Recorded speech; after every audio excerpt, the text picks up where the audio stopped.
every team risks skipping the Ruth. Having that 50% healing reduction on Stradama obviously is so difficult to deal with. Some teams did skip a Ruth and then managed to pull it off, but then other teams also skip a Ruth and then just had those full team wipes at the very end on Stradama. And of course, that's going to be an insane time loss if that happens. So I do believe both Ambition and Practice are going to be taking that risk and skipping the Ruth. But yeah, again, there's just so much risk on that last boss. Yeah, so we do see Ambition here taking a unique route. I think it's to make sure they don't pull the big guys. They're going for a big pull here. And you do see Asuna playing, they're both playing Frost this time. And I think last time we saw in the other game match, it was Asuna, which was Frost going against the Fire Mage. So here they have to make sure they're stopping, making stops on the Fungi Storm. And they're also pulling the Incinerator, which is a big pull, and the damage can be a lot higher, and it requires quite a lot of precise kicks in this pull. Yeah, definitely. If there's anything that goes wrong with the assigned interrupts that they have, you can see all of those markers on the mobs. You see the fungal mancers are being marked, the Arcoleth is being marked, because there's so many different kinds of AoE casts that could go off that need to be dealt with. And then you also see that Wonder Growth coming out as well, buffing the mobs around them with like a damage buff that can be spell stolen by the Frost Mages to get that damage increase on them. That's why they're actually not interrupting it, to make sure they get that damage boost on the mages. And both of them, you can see 13% trash that they just pulled in this first trash pull that they were doing. Both of them incredibly clean, as both of the teams now gather up to do this boss pull with all of these slimes. But there's going to be so much bursting going off on the team. Absolutely. Like, as you can see, JPC drops pretty low there. The Ashens are coming out, however. Watching the Holy Paladins becoming a DPS in itself and just popping at 60k damage, getting rid of all of those slimes and making sure Globrog is getting absolutely annihilated, already at 60% on Ambition side and 65% on Practice. So this boss is definitely going down very quickly, especially with Bloodlust popped on both sides. Yeah, that was really well done by both of them.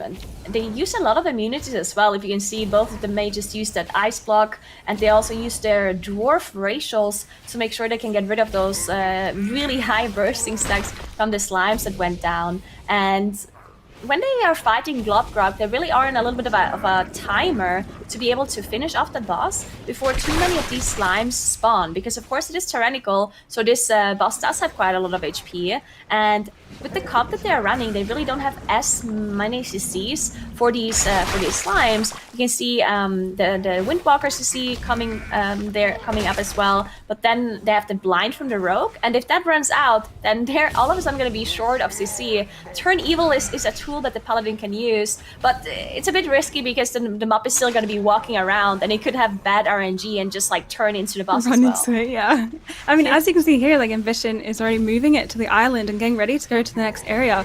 I think that's such a good way to use the map, just to make sure that you're not only getting to the place where you want to go next quicker, but ensuring that if something does go wrong, they're going to have that like gap and bit of a room to breathe and make sure that they get the CC again. So you wouldn't want to be too tight like that. And they're going in for quite a big pull here. You have to be careful of the frontals here and the stuff on the ground, as you can see here, it's not easy for melee. It's going to make sure they're not going to get hit by that, because it does do a lot of damage. Yeah, definitely don't want to be a melee in this pull, as they have that Spinebreaker frontal, the Swirlies in the ground, and then they also have a Plague Rock in there as well, who does this Wing Buffet, which is like a side frontal too, that does a huge amount of damage and knocks you if you get hit by it as well. And then you have a bunch of mobs just trying to run away when they drop low HP. And you don't necessarily want to have that happen either, so you're saving your AoE stuns and your AoE CC for when they drop low, to make sure that they stay inside and still take all of this AoE cleave damage from all of their players. And Ambition doing a pretty good job dealing with that. Practice, on the other hand, took a little while longer on the boss, and then they did that same trash pull. So yeah, just a little bit behind, because they did all of those same pulls, just like slightly slower than Ambition. Yeah, as you can see here, they're just doing back-to-back pulls of these slimes. I think Nerfwing collected other slimes from the top as well, just to bring them into this pull.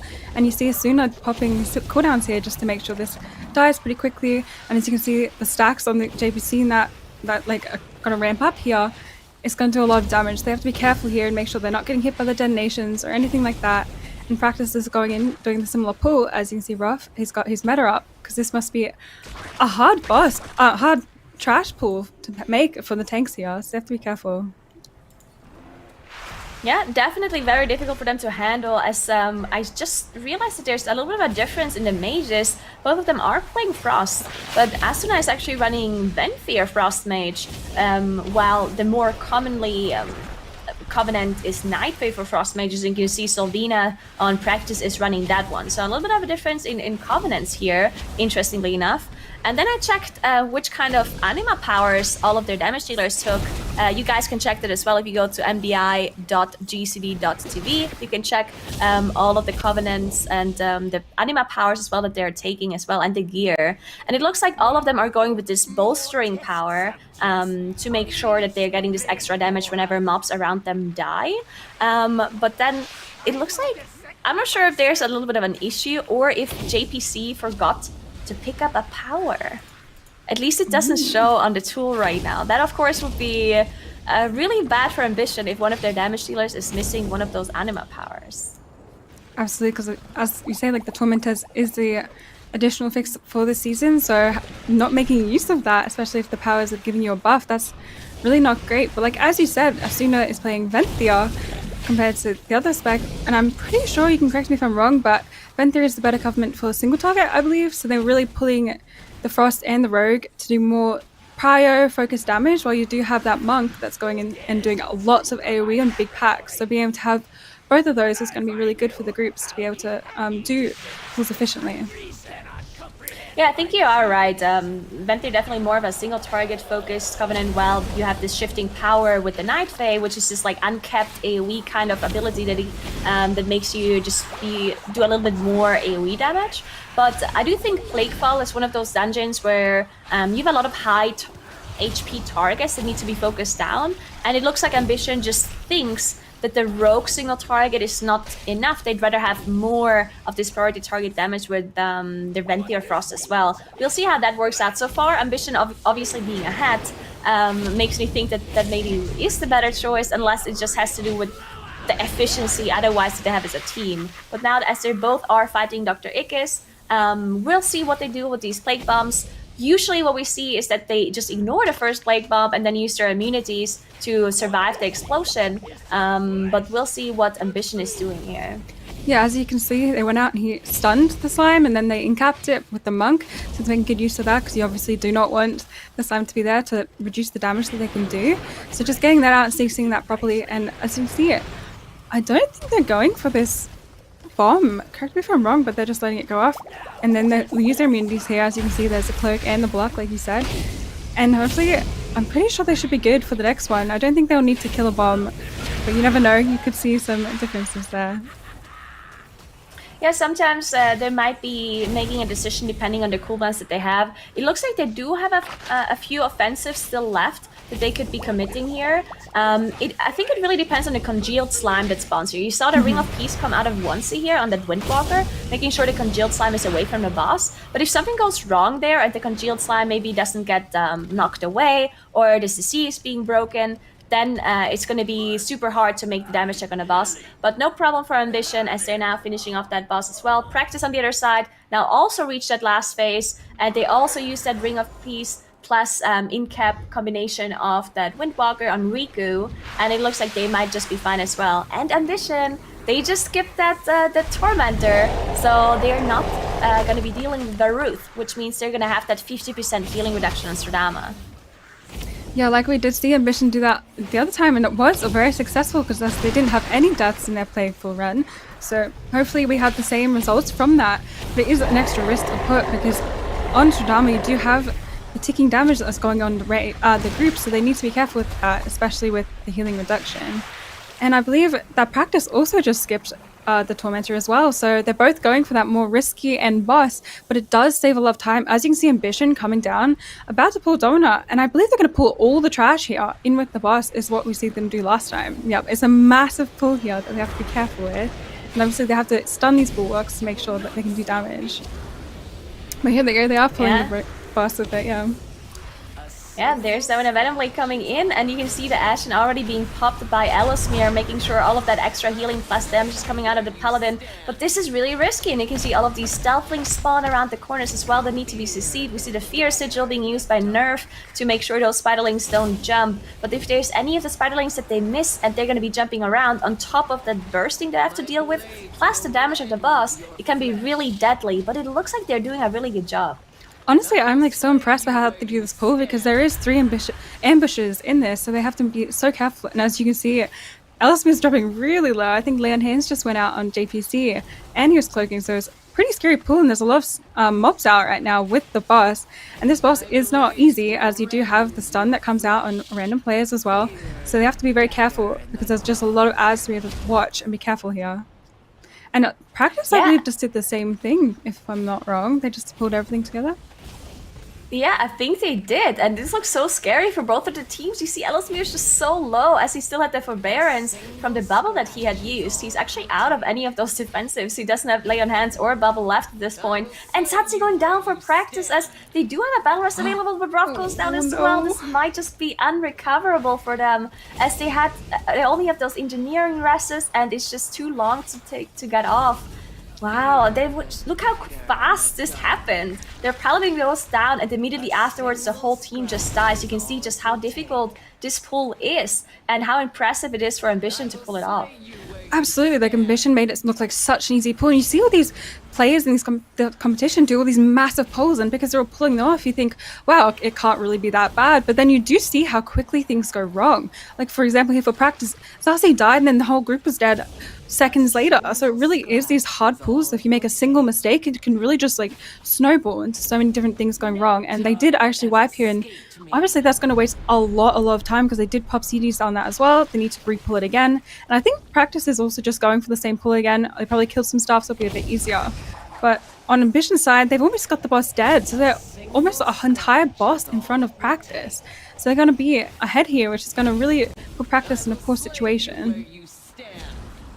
Yeah, Ambition definitely in the driver's seat here as they still have the last boss to do, which of course with those 3 Tormentor debuffs that they're going with, it's still incredibly dangerous. And that could be the last chance for Practice to actually make up some time or even beat Ambition if Ambition has a mistake there in the last boss. But we'll see how they are doing. So far, they're having a super clean run, 0 deaths on the board, just really perfect by Ambition and such a good route as well. As they're now dealing with this last couple of trash, we also saw them pull one of the slimes from the right side over. This is actually, I believe this is the damage reduction one, right? So they actually take there's 3 slimes, right? You have the congealed slime, the purple one, the red one, and this like yellow one. And I think the red one would give you a haste, and this yellow one gives you like a damage reduction. So it's interesting to see that they're not going for the damage one.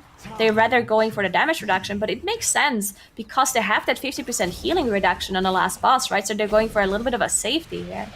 Absolutely, as a Necro shaman in retail, I know that if I was in that key, I knew my DPS would be pulling that red one for that haste buff, and they were telling me, make sure you play Freshcraft, like we need the haste. So I'm surprised they didn't do that and went for the defensive one.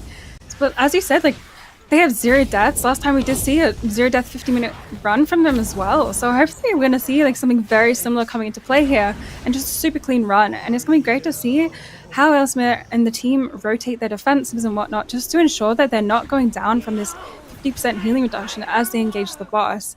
I can imagine that they're going to use Ashen and Wings during last phase, not only for the damage but the healing. So I think they're going to wait and last until the second phase of this boss.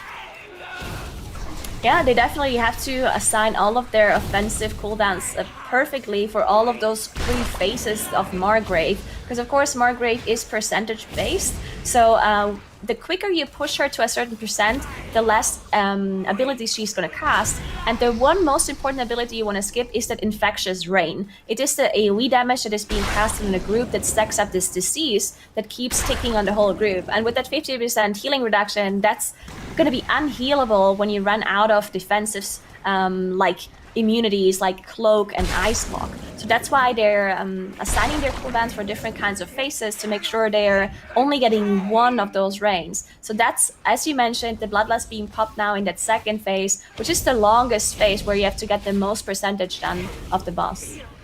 Absolutely. And as you can see, like Ellesmere's talking, he's probably telling his team, like, okay, this is what's going to happen here. You need to use this. And from the practice that they've had, they all probably are so familiar with what they need to do on these bosses that it's not stressful for them. It's really only the things that could go wrong that's going to be stressful for them. And practice as well is also in the last room for Stradama. So honestly, if nothing goes wrong for Ambition, it's looking like they're going to take the win. But you never know. This boss has been known to make you wipe. So practice could still potentially have it, but like I said, if Ambition doesn't make a mistake, it's looking like they'll take the win here. Yeah, Ambition just so clean so far. They only have that last phase left of Margrave. You can see JPC just patting a little bit on those devoted ads. Need to increase that overall damage for the screen that we're going to be seeing afterwards. And now the last tentacle drop is going to go out as the boss comes back up. And you can see they're using that Ashen Hallow that Ellesmere was saving for this last phase. And that should be more than enough for them to win this first Plague Ball against Practice. And I mean, what a run. Look at the time as well. Such a clean run by Ambition as the boss goes lower and lower. They are trying to dodge these tentacles with the 50% slow on them, which is definitely not easy, but they are doing it. 100% clean run, 0 deaths, and a 15-minute 30 clear by Ambition. The Ambition Revenge Tour began in Plaguefall here, 15:30. Very, very, very impressive by the Ambition squad. And I know there were some concerns, of course, about possible disconnects and everything on the side of Ellesmere, but thankfully hasn't happened for them. And they're just a little bit behind their previous best time of 15:17 here, Dratnos. So that consistency is incredibly impressive. Yeah, Ellesmere tweeted out earlier that his power company called him and told him that the power would go out for the next 6 hours. But then he was like, but my power's not out yet. And so now he's just kind of playing, but with this sword of Damocles over his head, of the power just going out potentially. Hopefully that doesn't happen. Hopefully he can dodge the power company's ire. Yeah.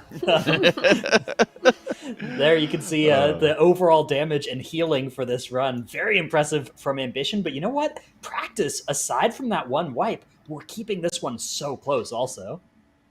They really were. And, that's what we're kind of expecting out of both Practice, and we talked about it a bit with Obey Alliance, but I think Obey Alliance also exceeded some expectations of Zyro earlier with how well they performed, right? So now it's kind of Practice's turn as well to step up to this Ambition team because, of course, Callie, there is that difference in seeding for both of these squads. Absolutely. And as we've seen in Ambition's run here, it's such a clean 15-minute 30 0 death run. So even if Practice are able to play extremely clean, they need to be playing way quicker than they already are and step up their game a little bit because Ambition is such a good team and obviously their seed's higher. So they're going to have to really pull out some new cards or maybe rethought some things to make sure they can have that chance. Yeah, no question. And Dranos, let's start going over this dungeon. It was just blazing fast here.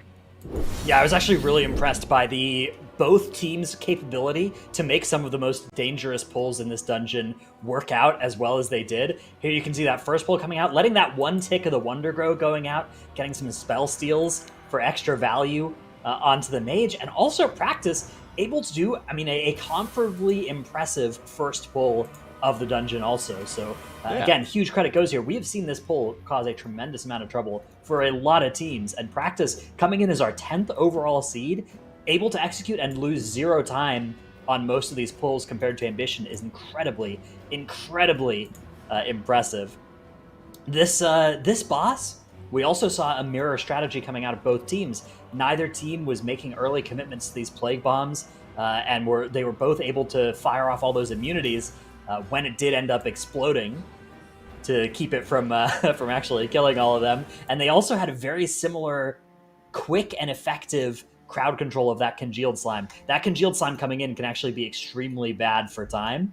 This was the pull that separated the two teams, and it did it by such a small amount. Here we're going to watch Ambition making this pull onto Dominant Venomblade work, but if you're looking at the health bars of Nerf at some points in this pull, it is unbelievably sketchy. The start of that pull was for them. And similarly for Practice, equally dangerous pull, and just a tiny bit on the other side of 0% health was what happened for them. Negative health? Yeah, there's a very big difference between going to 5% and going to 0%, and that, there's a big difference in terms of outcome, but you could see that they were so close on everything else.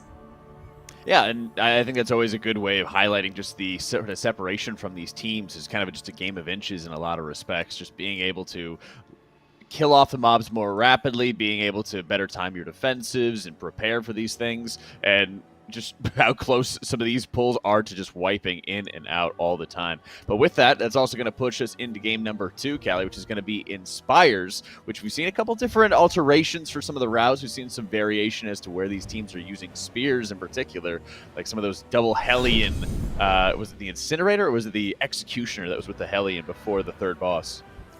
Yeah, so we're going into 20 Spires now with Fortified Spireful Grievous, and we haven't actually seen any of these teams in Spires yet, but we have seen some aggressive routes that involve pulling the Incinerator and Trash at the first boss, with obviously varying levels of success. And the fastest Spires that we have seen this week was an 1851, I believe, by Oblay Alliance. So we can presume that Ambition will be relatively close to that, and even absolutely under the 20-minute mark if something terrible doesn't go wrong. Yeah, and these teams, you know, I mean, there's always going to be that threat of something, like you mentioned, terrible going wrong, but there's also just the extra time waster of Spiteful. We kind of view that as one of those affixes, like, oh yeah, you can have some slows, or if you're able to move around or something like that, Dranos, it'll be fine. But having to wait for Kyrian Airways, having to wait to drop combat, all these things just drag teams down. Yeah, and this dungeon in particular, it's this dungeon and Mists that are the two dungeons where you have these things that you need to drop combat to be able to do. And Spiteful just says, "No, you're not doing that just yet. Would you like to spend another 10 seconds before you can do that? Okay, didn't care. You're doing it anyways. Didn't ask. Didn't ask. Didn't ask. Doing it anyway." Yeah, and that's one of the interesting things as well. Is it's sort of one of those like less visible affixes. Like when we see a death, for example, Nagura, we say, oh, okay, there's 5 seconds down the drain. Okay, damage is going to be lowered, something like that. But you can just see so quickly how, you know, not killing mobs equally, not just AoEing down all the Spitefuls altogether, or, for example, some teams who might be missing some of the jumps if they're going to try to just skip some areas entirely and not wait for the angels to spawn or anything like that. All those things just eat up extra time that these teams can't afford. Yeah, that's definitely something that we've talked about with other affixes before. Like, obviously, bolstering is an obvious one where the better you are at managing the HP of the mobs, the faster, of course, you're going to be dealing with all of that trash. And then Sanguine is another obvious one. You want to try to avoid as much healing of Sanguine as possible.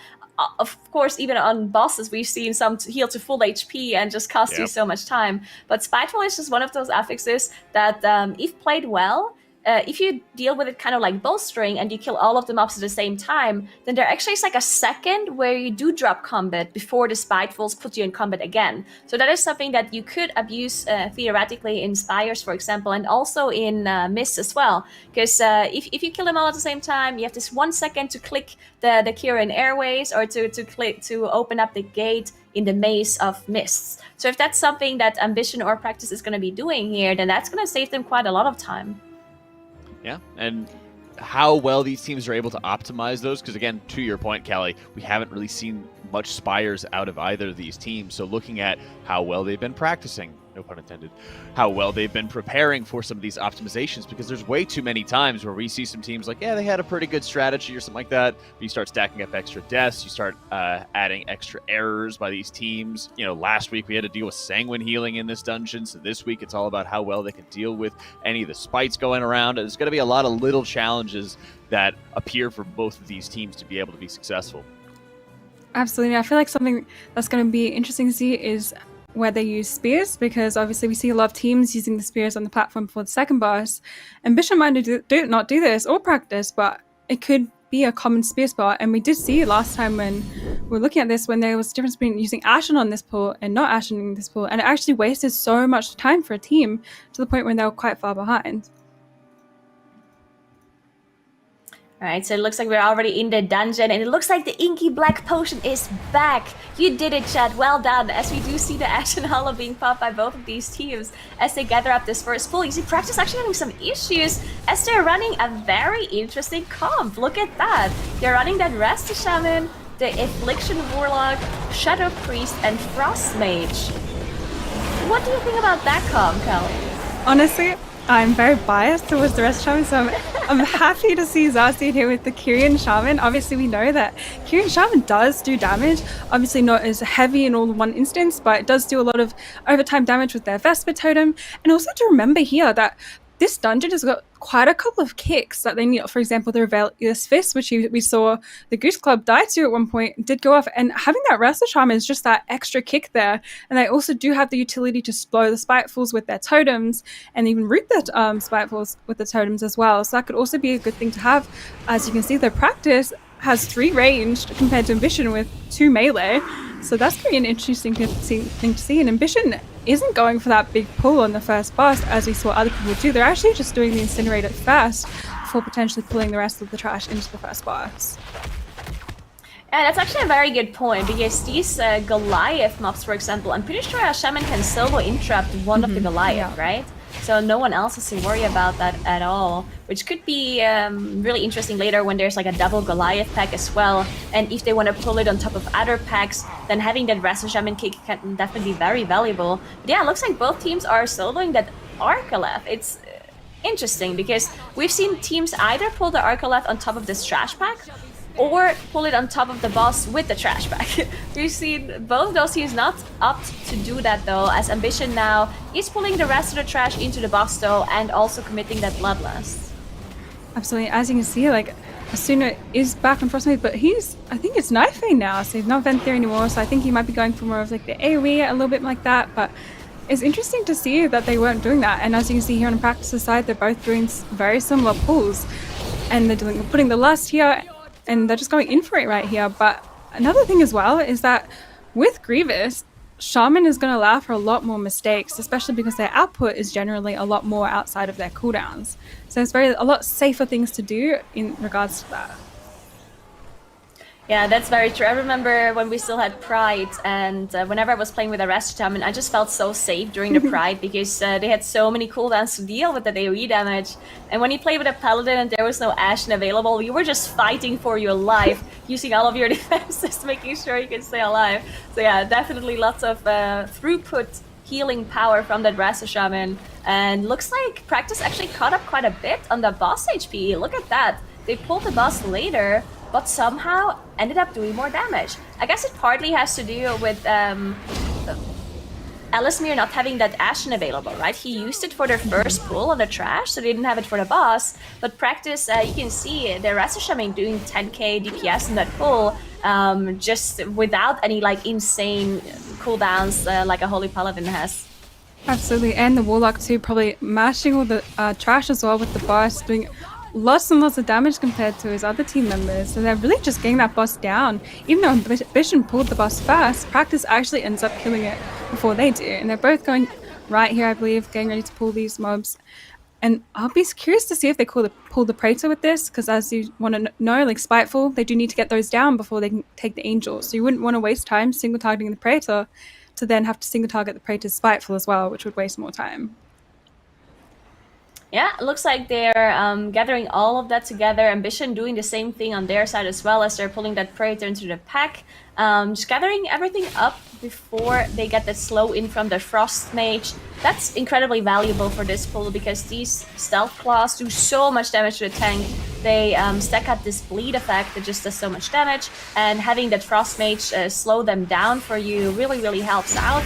It also makes sure that you can keep them stack together better and just have them to be closer for that AoE damage is coming in. It looks like Ambition pulled some more trash on top of this even. They have some skirmishers in here. Where did they get those from? I think they might have gotten it from the other side, but I didn't actually see them do that. But I saw them line of sighting that and then pulling these. So that's quite a big pull actually. So even though like they're technically behind Practice right now, I think that's going to give them a lot of count, which honestly kind of works out because then they got to kill the Praetor here, and honestly works for them because they're just going to have a lot more percentage going in through this. And Practice has had 1 death on the board already. Yeah, this is very interesting. I do wonder if it's going to pay off for them in the end because of the setup time that it took, right? It took them some time to actually get all of this trash in here, and now it takes them a long time to finish up all of these different kinds of shades that are spawning. While Practice, on the other hand, they're already in the next platform dealing with this Devil Goliath pack, and they're already halfway through. So I kind of like the idea that Ambition has here with this Skirmisher pack, but yeah, I wonder if it pays off because of that setup time. Now Ambition also going into this Devil Goliath pack that can be pretty dangerous, not only because of the Goliath interrupts that you need to do, but also because the Praetors are doing an insane amount of damage on the tank actually, plus these Ether Divers as well. Yeah, and as you can see, Ellesmere has popped the Ashen and the Wings, probably trying to make quick work of this pack, and like you said, it does do a lot of damage, so you want to make sure this pack dies very quickly, and as you can see, 30k damage from the H-Power.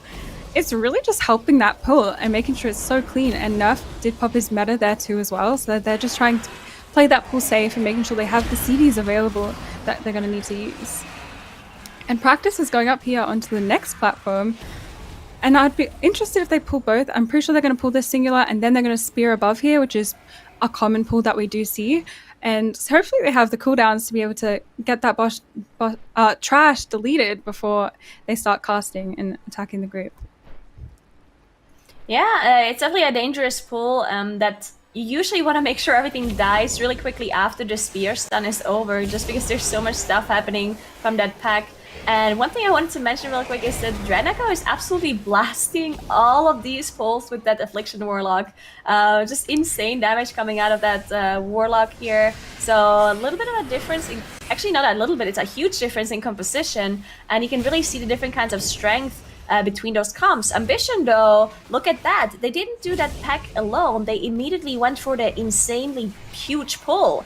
All of that just pulled together. Unfortunately though, they didn't manage to get that Skirmisher in. You can see the Skirmisher just casting there on the side, hurling spears at them, just doing so much damage to the whole group. You can see it's Grievous of course as well, so everyone's dropping really low, and Ellesmere is trying and fighting to keep everyone alive. Yeah, and as you can see, the slows coming out here from Asuna as the Frost Mage doing what it does best and just making sure people aren't getting Maybladed by those Spitefuls. And these pulls are really stressful because, as you can see, the Drenna is doing lots and lots of damage, like you said, just completely annihilating the packs with Affliction. And I think every time we've seen Warlock in this competition, they've always been coming to play. Like, they've all been coming in with these massive damage and really high impact pulls for them. And it's interesting to see because obviously for a while we haven't seen many Warlocks in the MDI, so it's great to see some difference here in their comps. Yeah, I think Affliction really shines whenever you can pull a bunch of trash onto the bosses. And in a lot of dungeons, you're not even able to do that because of some restrictions of the dungeons where there's like doors that close and open, or it's, if you think of the other side, for example, with Hakkar, you can't really pull anything. With Mana Storm, you can't really pull anything either. But in this dungeon here in Spires, then the first boss, we've seen them pull trash on top of boss. And then on the second boss, you can also do the same thing if you want to. And on the third as well. So there's 3 bosses where you, if you choose to do so, you can pull stuff on top. And it really makes this Affliction Warlock shine because you're just spamming those seeds into the packs. So they are just, the packs are just exploding while the boss is getting cleaved from all of those seed explosions as well. Yeah, we just did see Ambition actually go around the squad leader pack on the previous platform and then stealth through to skip the pack before Ventanax. And now they're engaging Ventanax here, which is different, I believe, to what Practice did. So they're going in here and just engaging the boss first, which is interesting. And I'd be curious to see if they do it after the boss potentially, or what they decide to do in that situation. Because as you can see, Practice is pulling mobs, I believe, into the boss as well to get that down and to save some time there. Okay, yeah, this is very interesting because look, if you look at the percentage, Ambition is already up to 71%. And if they actually are able to skip this whole squad leader pack because of the pull they did after the first boss with those skirmishes from the left side, then I think this is actually like a completely genius strat because these squad leaders, those are the packs that are so inefficient for these MDI teams because the squad leader has this AoE damage reduction aura around them, so you really just kind of have to deal with the squad leader single target, and it's just always just really inefficient. but he kind of never went, like he never gotten around to not do the squad leader pack because he ended up not having enough percentage for the rest of the dungeon, right? But if Ambition actually is able to skip that, then I think that is a really, really fast route, and it looks like they are skipping it. Otherwise, they definitely would have pulled something into the boss at this point. Absolutely. And I think it does show how much of a team that Ambition is, and they're really here to play hard, and they're not like wasting your time, because in the previous spires that I've seen, I don't believe I've seen people skip or pull the things that they have. So being able to come up with these new routes that's make them pull like an inch ahead of the next team is so important in games like this where time really does matter. And as you can see, like they've killed Ventanax, and practice is at 15% now, and they're not even going across. And Zazi has actually gone down here, but he does have Ankh, so easy for them. Honestly, like I say, Ankh is a defensive cooldown, so no loss here. But they've got to be really careful here, because obviously this is a hard boss, especially with 3 ranged. Having to constantly move is going to be not great on their damage. So it does take a little bit to get Ventanax down here. And they do skip the Tormentor on both sides as well. Yeah, so it was really close up until this boss, right, for both those teams. But now Ambition really just jumping ahead because they didn't have to deal with the squad leader. And now we do see them do a spear pull here. Unfortunately, the Helion actually jumped out right before the spear went through. This might actually be really bad as they deal with the Goliath here, Varuth, and the Helion. So there's so much AoE damage coming into the group, and the Helion did get stunned by the spear, but he was like already in that animation of jumping out, and then he didn't get any of that cleave damage from the AoE that Ambition was throwing at that pack. So this might actually be a little bit of an issue for them, but it looks like they are recovering now because the Varuth, the Tormentor, went down. So they got rid of that 50% healing reduction aura, so they should be able to recover from here. But that was definitely scary with that Helion not being in the pack. Definitely. And I think it's interesting to see practice as well pulling Varuth, because we've seen in lots of other dungeons, like Played for example, where they do just skip Varuth because they don't believe that the 50% healing reduction is really worth killing before the final boss. So I'm interested to think why they think this dungeon they would need to have Varuth gone to make sure the last boss is more safe. And yes, we did see in Spires here a team doing a big pull here, and I think practice just had a full wipe actually here to Varuth, which is going to waste lots of time. That was one of the Goliath casts didn't actually get interrupted by practice, and they were already so low because of that aura from Helion, just dropping them low with that 50% healing reduction aura. And then that Goliath cast went through, didn't get interrupted by anybody. And of course, that means they're just instantly going to die. Everyone went down except their Demon Hunter, and there was just no way to recover. It's such a unfortunate thing to happen again for practice. Same thing, like we saw in the Plaguefall, where they were doing so well up until that one risky pull, and everything fell apart. And now again, just missing that one single interrupt on the Goliath, and everything falls apart. Ambition, on the other hand, though, no issues on their side. Still 0 deaths on the board, 81% trash, and now they're dealing with Orifrion. Absolutely. And as you can see, like, obviously the Shaman kick does come in handy, but mistakes do happen like that, and it's such a shame because they did use all their CDs there. And Ambition's already going into the next boss, which puts practice so much further behind again. So I feel like something has to really go wrong here for Ambition, which is not likely considering this entire weekend their pulls have been very clean aside from the one-off deaths or mistakes, and practice is dropping really low again here. The Grievous is ticking them down, and I think they'll be all right here just with one mob up, but it was still scary to see.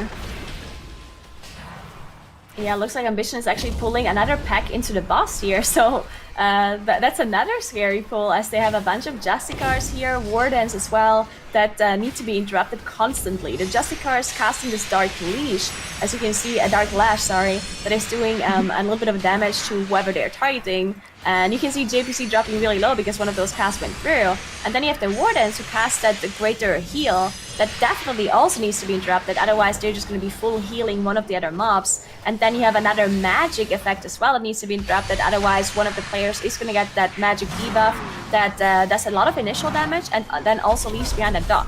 So lots and lots of interrupts needed to be done here by Ambition, and you can see just how low everyone drops if one of those casts goes through. Absolutely. And Dark Lash, Wait, which one is it? You've got me confused now. Dark Lash, I think. Dark Lash, yeah. Dark Lash is one of those things where if you don't kick it, it's just going to cast over and over again. So it's not something that you kind of just ignore and keep going with the dungeon. Like, you actually have to kick it, otherwise it's just going to continuously cast and put that damage out. Like you saw JPC dropping really low there. And Ambition is going already a boss ahead, about to go to the last part where you do see some teams pulling 2 angels, some pulling 3. And Ambition, I wouldn't be surprised if they do go for the 3 angel pull and just either pop lust on that and make sure that gets down, or potentially save it for the boss. Yeah, let's see if they go for it. I mean, at this point, they probably know that they're so ahead, so theoretically they could make the safer choice and not go for all 3. And I think that might be what they're doing here. It looks like they're only going for 2. They still commit the Bloodlust though, as you can see, Bloodlust being popped. Ashen from Ellesmere still being held on to for a little while. Maybe he wants to use it for the last angel that is going to have both of the buffs from these 2 angels. So that's going to be the one that does a huge amount of AoE damage to a group whenever they are engaging that one. But yeah, I wonder if this is something that they kind of adjusted on the fly, or if they would have always just done 2. Because pulling 3 angels is such a difficult thing to do, especially in a plus 20 40 fight, and Grievous as well. There's going to be so much damage in a group, and if you don't kill them within, I think it's like 5 seconds of one another, then they're just going to heal to full HP, and you're going to have a complete wipe at that point, just because there's no way you can heal through another like full HP of that angel. Definitely, like as you said, you would never want to get one of them to heal to full. You do have onesies Touch of Death, which does give you a lot of flexibility with that. However, it is still quite scary. And as you can see, Ashen going down here with Wings from Ellesmere with the spear to make sure this final angel is just going to get nuked down, because obviously Fortified, this is, in my personal experience, the scariest one to go against. So you want to make sure you're popping damage here and making sure this dies quickly. Yeah, definitely want to make sure that you have all of the still have some damage left, even though they did commit a lot of offensives on the double angels before. But this one, you can see just how everyone drops low. That's why Ellesmere saved the Ashen Hollow as well, to make sure they didn't commit everything on the first 2. And it looks like they dealt with it pretty cleanly. 1736 into the dungeon, and they're now already dealing with Devos. They have only the 2 Tormentor debuffs here, so only the physical damage increase and the 50% slow. But even that can be hard to deal with on this boss, just because there's so much running around you have to do, especially in that intermission phase, and you have to dodge the frontal, you have to get into the orb. And then on top of that, you also have the magic debuff that you need to drop outside with the pool, and that one can also do a lot of damage to the group. Yeah, like as you can see here, they're already playing in the orb, they're already predicting and playing around those fixes, the Tormentor. But having that slow in this boss can be dangerous, because if you catch yourself fire outside the orb and that cast is about to go off, you're in big trouble. So you can see even Asuna playing inside that orb, even though he is ranged, making sure that he's not going to have to move much or risk the chance of him dying to that cast going off and him being outside of the orb. And the run through as well, that's pretty scary with the slow, because you really do not want to get hit by that, and just have to move quickly out of that instantly, cancelling your cast and just ensuring that you're not going to die to something simple, but that could have a big impact on it. And as they go into the phase here, they're picking up all the orbs and taking them to the center. As you see, everyone's pretty quick using their utility to get back. You see Ellesmere using his Divine Steed. And then you see Nerf going to shoot the boss, which you need to do to bring it back down again to enter the next phase. I really love that observer view of Nerf on that gnome, just having that huge spear throwing at the boss. Thankfully he did hit Devos and get the boss back down, otherwise that would have been a disaster. I don't think we've seen that very often in the MDI, that they didn't hit the spear, but I think we saw it 1 or 2 times. So thankfully it didn't happen to Ambition here, as Nerf, of course, really good at hitting those spears. And now they have to get Devos into that second intermission and do the same thing again. You can see Ellesmere is dropping a bit lower on mana now, as he constantly has to out-heal that magic debuff that is coming out in the group. But he should be okay. He's also popped the second set of wings here that he has got available to him. Now they are in that second intermission, picking up those orbs one more time so they can throw the spear and get the boss down. And yeah, I mean, what a clean run by them. Still at 0 deaths. Really impressed by Ambition today, as they're showing how good they are against this game against Practice. Absolutely, like they did a run that we did expect. Ambition's always coming in with the clean, consistent pulls, and they do get that about 20-minute run, which is very quick considering Aspires. But like you said, like they're all playing so aggressive, and I'm sure that they're really here just to pull themselves back out of the stump that they've been in, making sure they get these wins to carry them to the upper matches.